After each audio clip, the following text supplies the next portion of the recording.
Hi everyone, this is Module 12.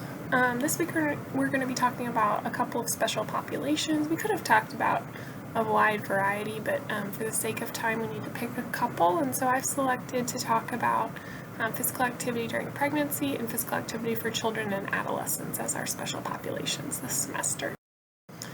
So first let's talk about physical activity in pregnancy. We're going to talk about some of the research on this topic, what the recommendations are, and so forth. So first of all, there are a number of physiological changes that occur during pregnancy. This really has nothing to do with exercise. This is just changes that occur in every woman. These include an increased blood volume of 30 to 50%, so this is a drastic increase. A lot of pregnant women will report being very thirsty, and this is probably related to increased blood volume, a mechanism to get them to drink more water so that they have that blood volume increase. You do get an increase in the red blood cell portion of your blood also. Remember, red blood cells are the part of the blood that are related to oxygen carrying. So you do get more red blood cells, but you don't get as much of an increase in red blood cell volume as you do in total blood volume. So you get more oxygen carrying capacity, but not as much as you might expect, and you have a decreased hematocrit. A hematocrit is the percentage of your blood that is red blood cells. So if you have a lower hematocrit, that means you have a lower ability to carry oxygen. So women who report being out of breath, tired, this is probably due, at least in part, to this decreased oxygen carrying capacity. Pregnant women also have an elevated resting heart rate, so their heart rate at rest is higher than it would be if they were not pregnant.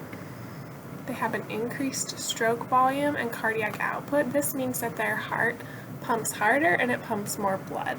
This is probably to supply more blood to the developing fetus. And then they have an increased metabolic rate of about 300 calories per day. So this is tied into the concept that you may have heard of eating for two, and this is really a misnomer. Pregnant women actually only need about an additional 300 calories consumed per day to maintain appropriate fetal growth. They also develop progressively throughout the pregnancy insulin resistance. If you remember back to when we talked about diabetes, you think insulin resistance is not a good thing. This means that insulin doesn't work as well, but in pregnancy this is actually, at least to some degree, a normal, important adaptation. The reason we think for insulin resistance is that this preserves additional glucose in the bloodstream. Think about it, if insulin isn't working as well, especially in late pregnancy, there's extra glucose in the bloodstream. Well, that glucose is available, if needed, to be taken up, especially by the placenta and by the developing fetus. So it basically is a mechanism to preserve the baby at all costs. And then there's also an increased GFR. This is the glomerular filtration rate. This is the rate the kidneys work, basically. So the GFR increases by 50%. So the kidneys are working much, much harder to filter all of the toxins out of the body.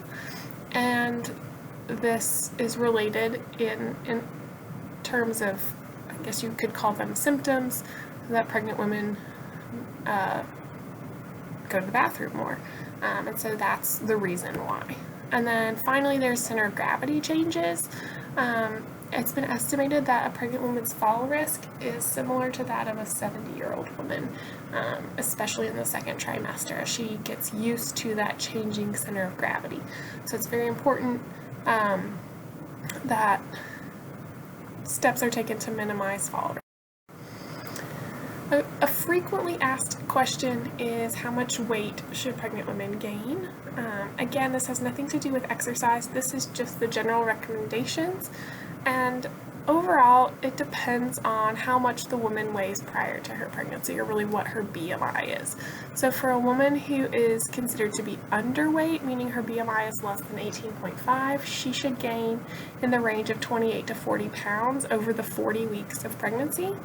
For a woman who has a normal BMI prior to pregnancy, she should gain between 25 and 35 pounds. A woman who's overweight should still gain weight during pregnancy, but only 15 to 25 pounds, and then an obese woman should gain between 11 and 20 pounds. So where does this weight go? It goes a variety of places. Increased breast tissue, obviously the baby. The placenta develops during pregnancy, and that weighs 1 to 2 pounds. The uterus grows considerably, that's another 1 to 2 pounds. There's a significant amount of amniotic fluid that carries weight as well, and then the additional blood. And then the largest component is additional stores of protein and fat. Altogether, this tends to come to about 25 to 35 pounds. Again, that's if the woman is normal weight prior to pregnancy.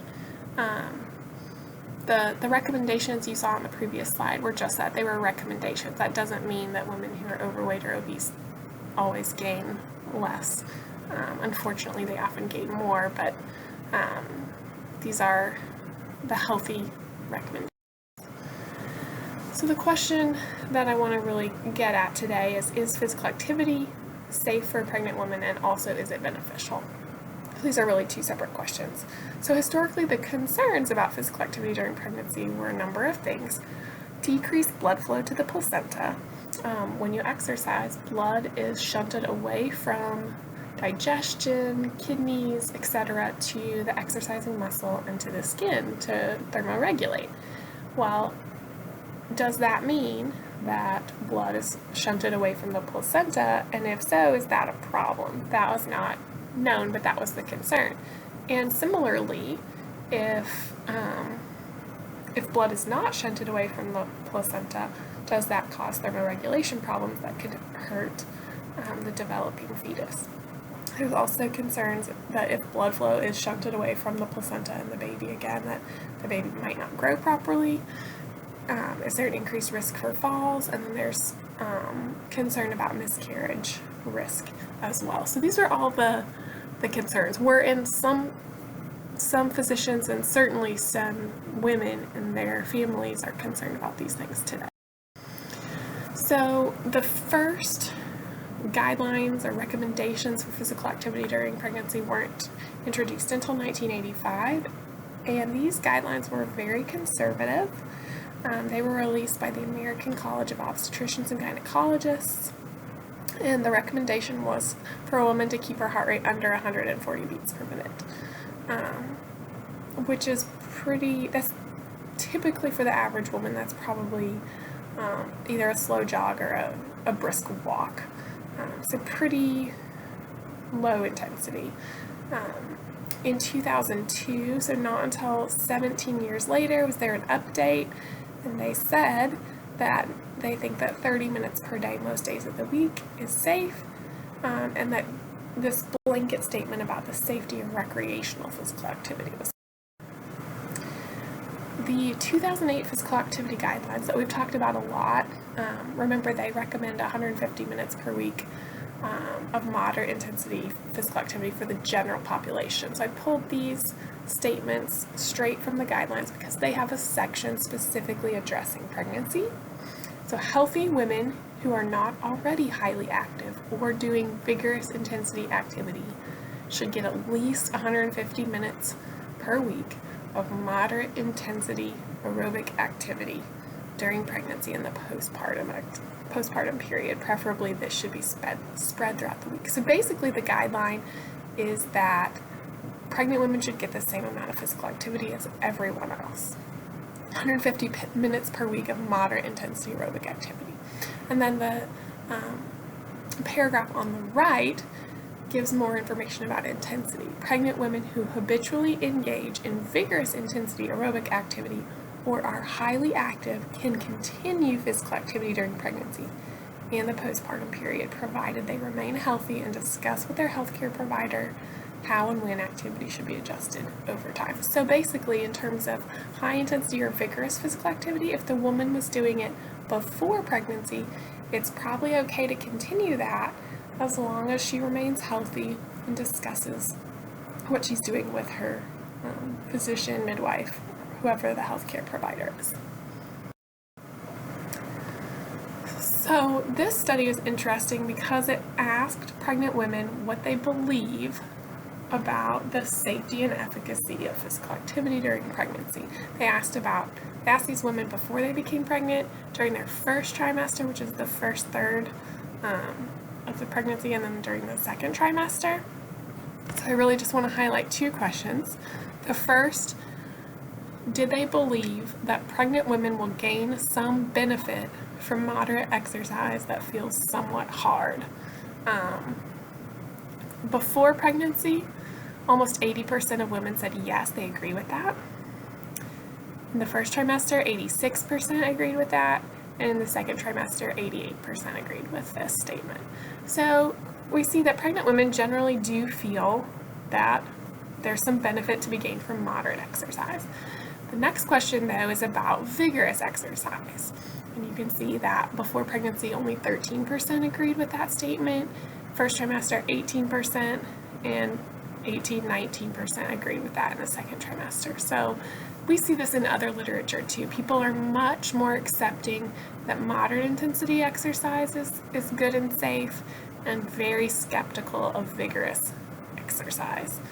Even though the guidelines say that it's acceptable, no evidence that it's harmful as long as the woman has been doing it prior to pregnancy. What you see here is the percentage of women the percentage of providers who agreed that exercise is beneficial during pregnancy, and almost all of them agreed with that. Sedentary women should not start exercising if they're pregnant, 16% versus 7 versus 6% agreed with that. Sedentary women should be encouraged to start exercising according to the guidelines. Chronic exercisers can continue, almost all agreed with that. This is, I think, question 18 is the most alarming. This study was done in 2010, and remember the guidelines that said heart rate should stay less than 140 beats per minute. That was from 1985, and 67% of MDs still believe this, 43% of DOs, and 74% of nurse midwives. So even though that recommendation is 30 years old, it's been updated 3 times since then, well over half of providers still believe that to be true. And then the good news, I think, is this. Over 90% of providers that were studied do recommend exercise to their pregnant patients. Even though they may not know very much about it or how much, at least they're recommending it. So now let's talk about some of the concerns. One of the concerns is that pregnancy physical activity might restrict growth. And so Clapp and Capeless in 1990 studied 77 pregnant women who were well-conditioned recreational runners and aerobic dancers. I'm not entirely sure what that means, but they were fit, and they compared them to 55 controls. And what they found is the babies who were born to the exercisers weighed 310 grams less when they were born, and those same offspring had 220 grams less fat mass. So they weighed less, but most of it was fat. So basically these babies are leaner, which really isn't surprising. Moms who exercise have leaner babies. This has been shown in other research also. So I think most likely this is a good thing. It's a little bit hard to tie into later obesity development, but there's other research showing that offspring of women who are physically active may have less risk of obesity in their lives. We talked a little bit about gestational diabetes a couple weeks ago. Moms who have gestational diabetes are at higher risk for a number of health outcomes, including a macrosomic baby. This means a baby who's very large. Babies who are big are more likely to need to be delivered by C-section or forceps. This slows down the mother's recovery. And there are other birth complications for the mother. There's also some concern about the baby. What happens is that there's high blood glucose in the mother. That means the baby gets extra glucose, the baby puts on weight, and then the baby is used to very high levels of glucose being supplied to it via the placenta. Then when the baby is delivered, that supply of glucose goes away and the baby tends to become hypoglycemic.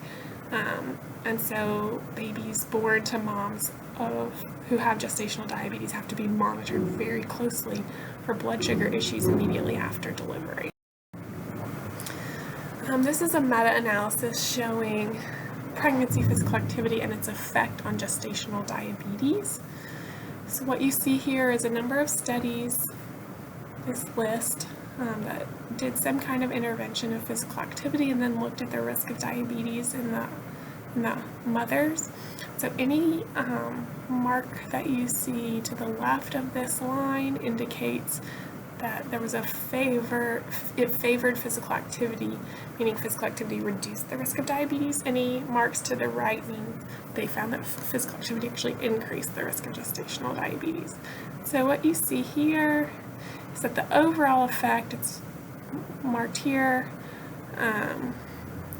they calculated it 2 different ways. Basically, you see very similar results.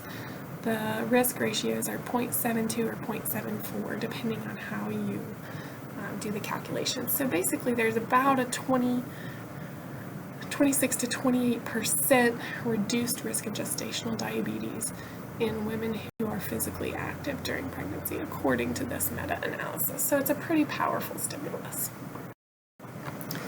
There's another adverse event during pregnancy called preeclampsia that is important to try to avoid. Women who are experiencing their first pregnancy, who are older than 40, who have high blood pressure, are obese, or have diabetes are at higher risk for preeclampsia, but it often occurs for no particular reason, it seems. This is a condition where the mother has very high blood pressure and protein in her urine.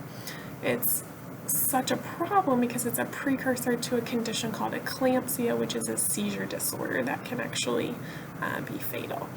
So in a woman who has preeclampsia, the whole goal, this is considered a very high-risk pregnancy, and the goal is to deliver the baby without harm to the mother or baby. I mean, that's basically the goal of every pregnancy, but this becomes very concerning. Don't want the mother to develop eclampsia. So often these babies have to be delivered early, and that has a whole other set of problems. So can physical activity during pregnancy affect or reduce the risk of preeclampsia? There's some research on this.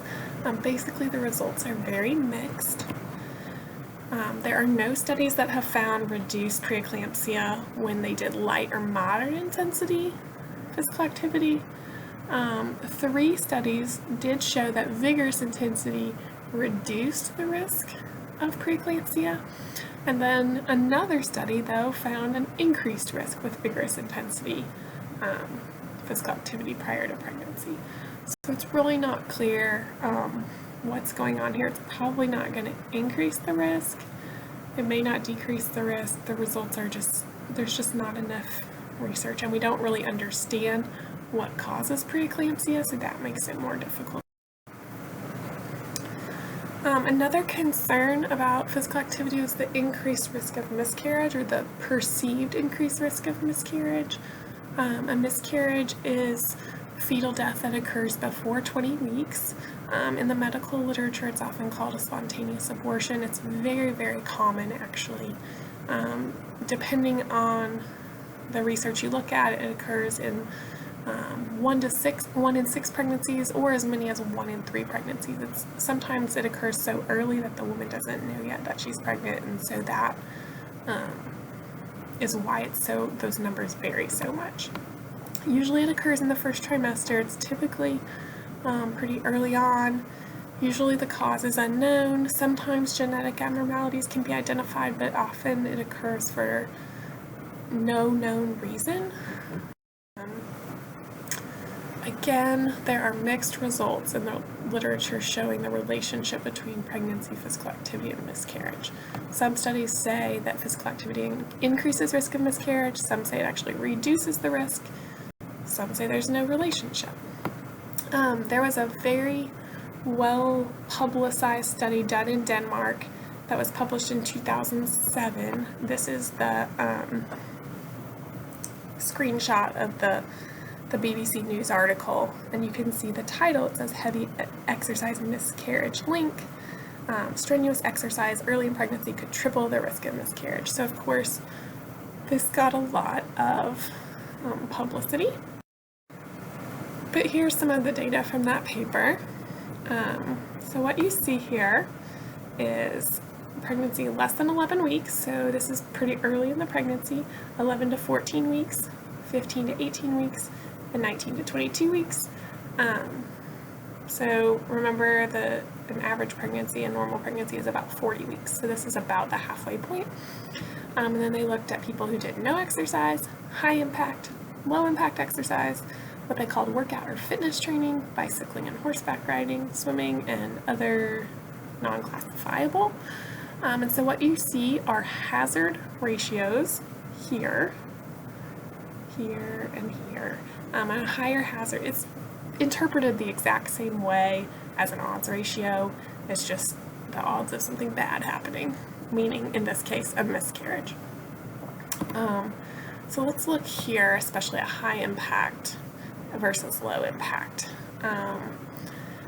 Both high impact and low impact, according to this data, do increase the risk of miscarriage, but high impact increased it more. So high impact was jogging, ball games, and racket sports, things like tennis. That's what they classified as high impact. And then as you get to 19 to 22 weeks, the effect goes away.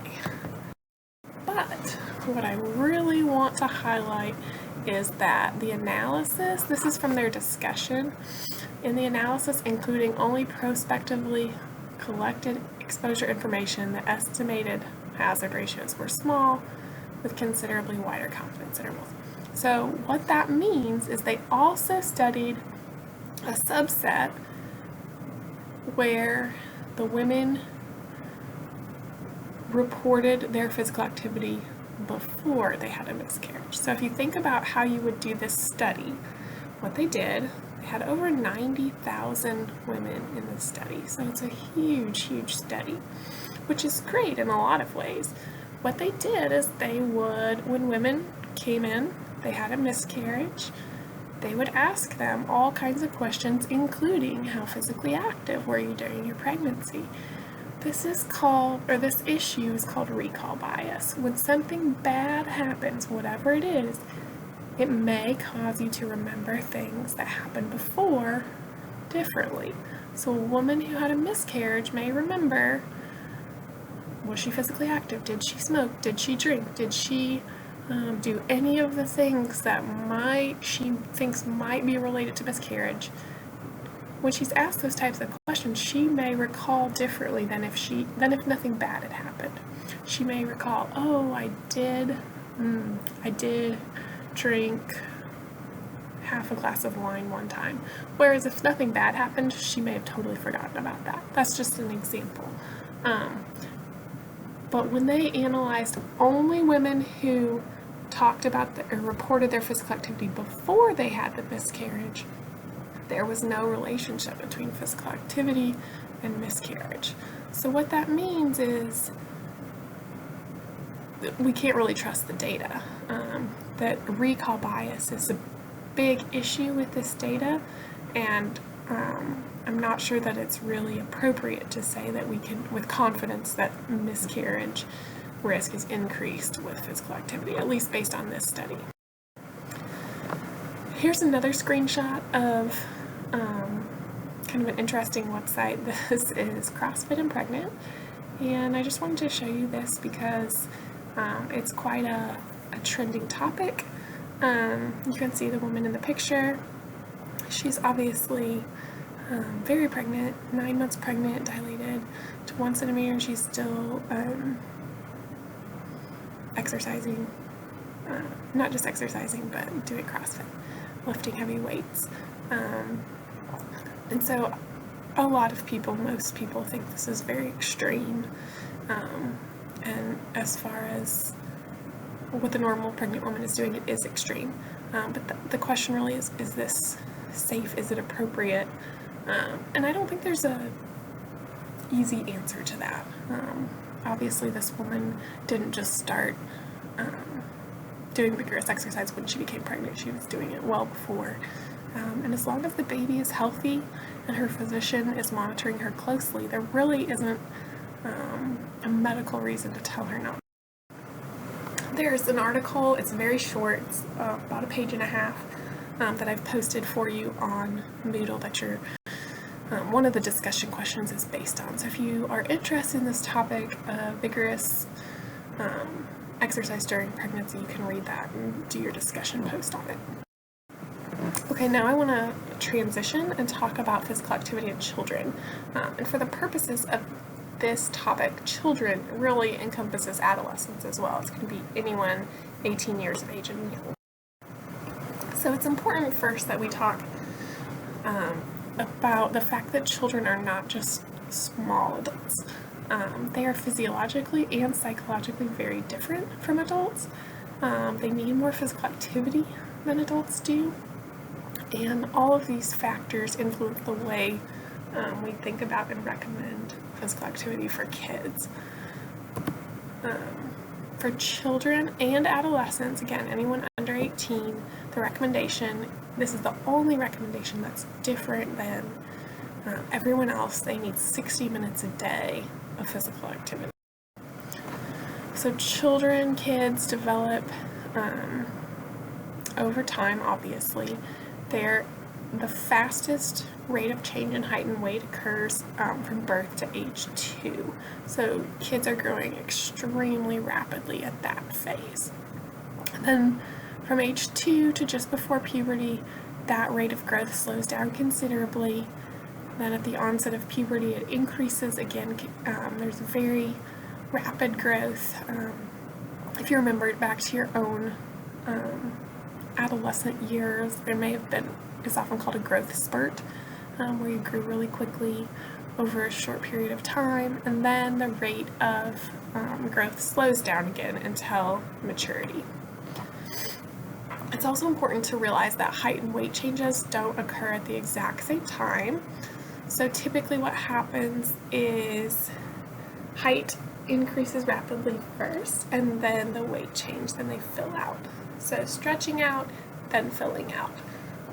So the average girl has her height growth spurt out at age 12 and about age 14 for boys, and then about 6 months later, on average, that weight catches. This is showing, the formatting doesn't look quite right, but peak height velocity. Velocity is the rate of change. So this is the rate of change in height in boys and girls. Boys are in blue and girls are in red. And really up until age 8, there's no difference. And then,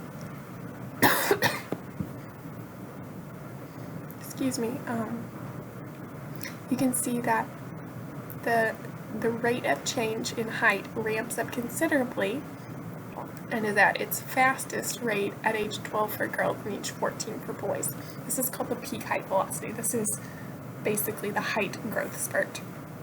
And so there is a lot of changes occurring at this time. So we're going to talk about physical activity and how it might impact. There's a lot of discussion about young athletes, about children. Should training programs, what should they be like? Should things like Little League World Series, you've probably all seen that. Those kids are training very hard at a very young age. Is that appropriate, and does that impact their ability to perform later on in life? So basically the recommendation is that training programs for children should be conservative to reduce the risk of injury, overtraining, and probably most importantly, loss of interest in the sport. Typically what we see is kids who are pushed very, very hard at a young age lose interest and end up, even if they have the physical capabilities of being very successful, they're just not interested. They're burnt out. There is evidence, this is still very controversial, but from a scientific perspective, there is evidence that appropriate resistance training program is pretty safe for children. And you can actually improve endurance in kids, but VO2 max really doesn't change with training. That is something that's reserved for adulthood. So you can increase their anaerobic capacity. This is their ability to do a lot of hard work in a short period of time, like jumping, for instance. And then you do see decreased body fat, increased muscle mass, and increased total body mass. So the kids can put on weight mostly because of muscle. That is possible. It's not to the degree that you would see with an adult because, like for instance in boys, the amount of testosterone is very, very small prior to puberty. But you still can have kids building some muscle mass. And what we see is typically training doesn't seem to alter growth and maturation rates. So that peak height velocity, and there's also, I didn't show you the figure, but there's one for peak weight velocity also.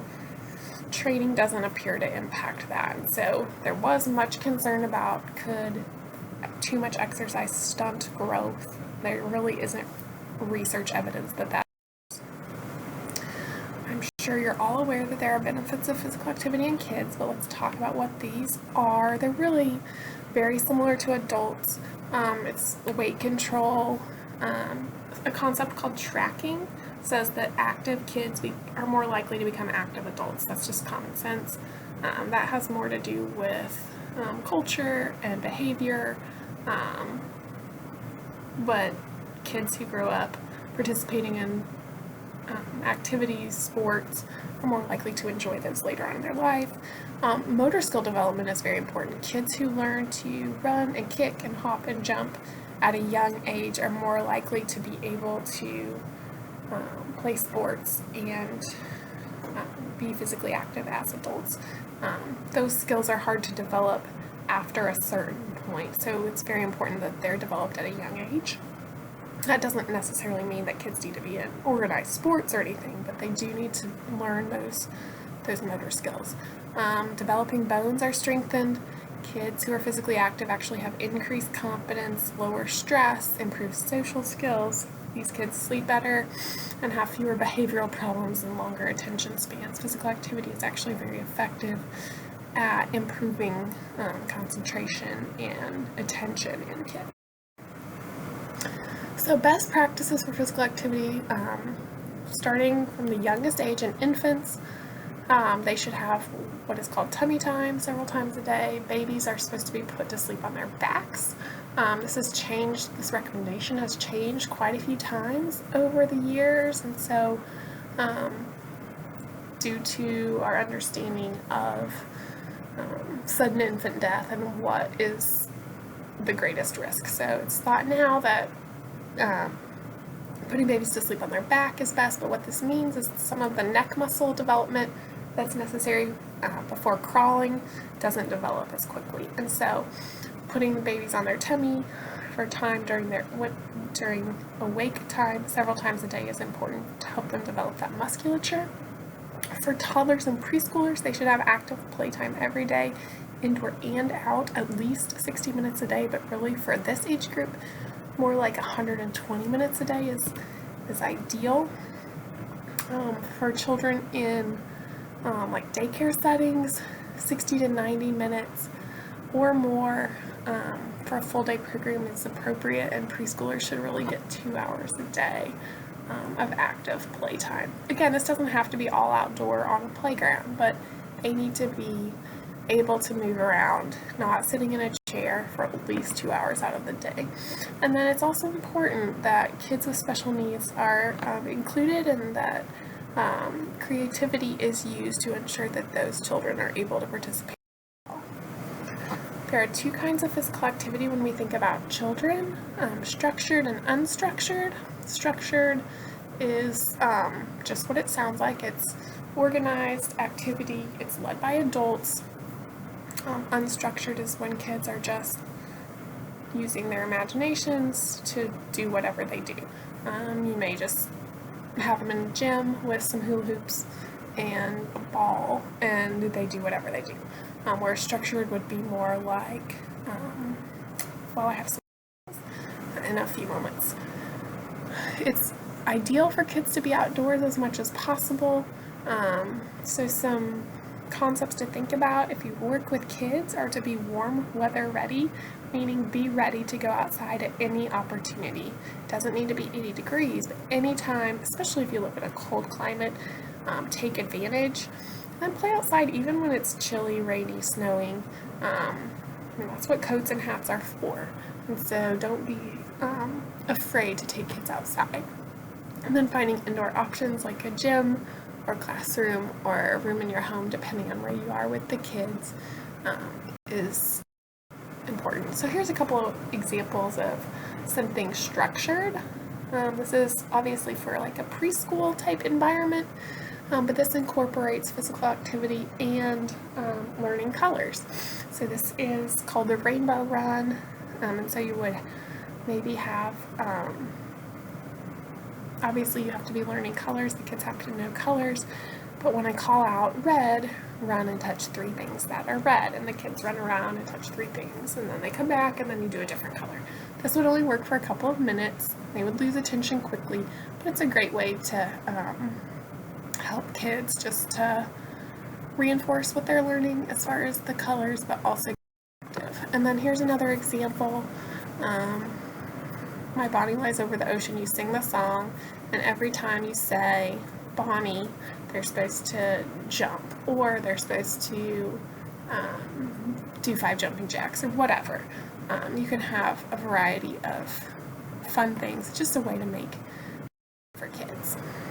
So next, let's talk about kids who are a little bit older, more like school. This is showing the steps per day across grade levels 1 through 12 in males and females. The black is the males and the gray is the females. And so basically at every age group, especially early on, boys are more active than girls. That is seen in basically every research study on this topic.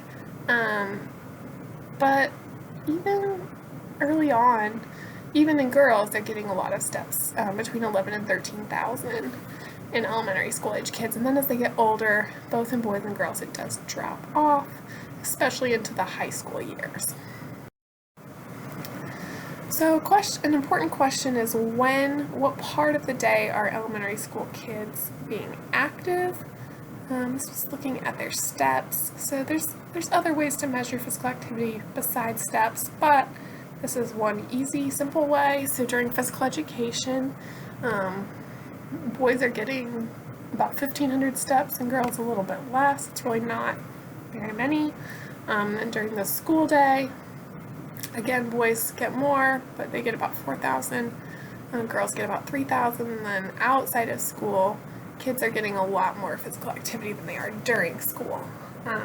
So you can look at this a couple of different ways. You could say we need to intervene on the school day and make kids more active, or you could say we really need to focus on outside of school because that's when kids are being the most active anyway. There's really 2 approaches. This is showing the relationship between fitness scores and academic scores. This is a standardized test score that you see here on your y-axis. And then the kids are scored in terms of fitness by the Fitnessgram. If you remember the Presidential Fitness Challenge, you may have done that in elementary school. It's very similar to that. There are 6 different tests. There's a shuttle run, there is sit-ups, push-ups, and several others. Basically, if they pass one of those 6, they're marked here. If they pass all 6, they're here. And what you see is the more fitness standards they pass, the higher their test scores. That doesn't necessarily mean that fitness causes better academic scores, or that academic scores cause fitness, but somehow these two things are related. There's interesting research as well showing that kids who have PE in school, physical education in school, are more likely to be active outside of school. So this is a really interesting concept, I think. You're looking in the blue bars at kids who have PE at school, and the red is kids who don't have PE at school. So kids who have PE, 50% of them are in a team sport, whereas about 17% of kids who don't have PE participate. Then you can see similar discrepancies in kids who do outdoor activities, cycling, running, swimming, etc. So again, we can't say for sure that having PE at school causes them to do these other things, but it is interesting, this relationship, and it potentially supports the idea that physical education is very valuable. But that's controversial. This is looking at adults. The percentage of Americans who are totally inactive as adults,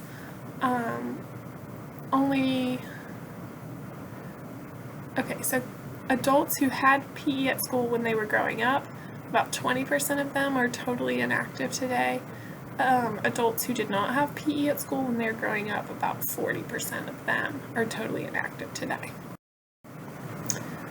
This you've seen earlier in the semester.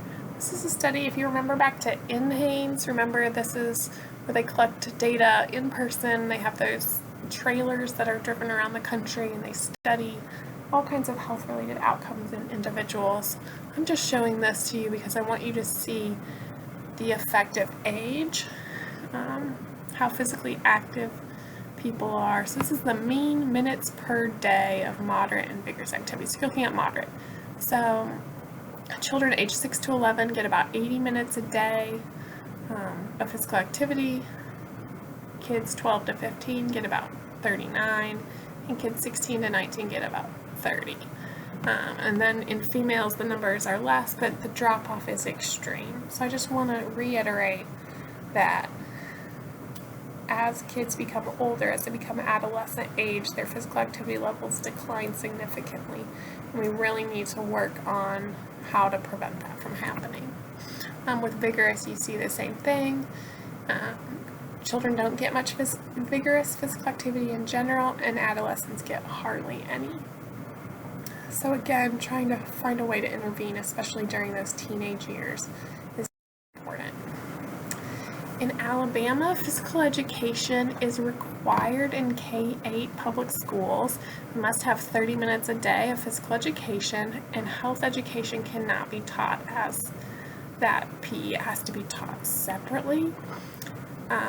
In high school in Alabama, there's a class called Lifelong Individualized Fitness Education that students must take to graduate, but they can petition to waive that requirement if they take something like they play a sport, they're in the marching band, they're in the junior ROTC, something that involves a heavy physical activity component.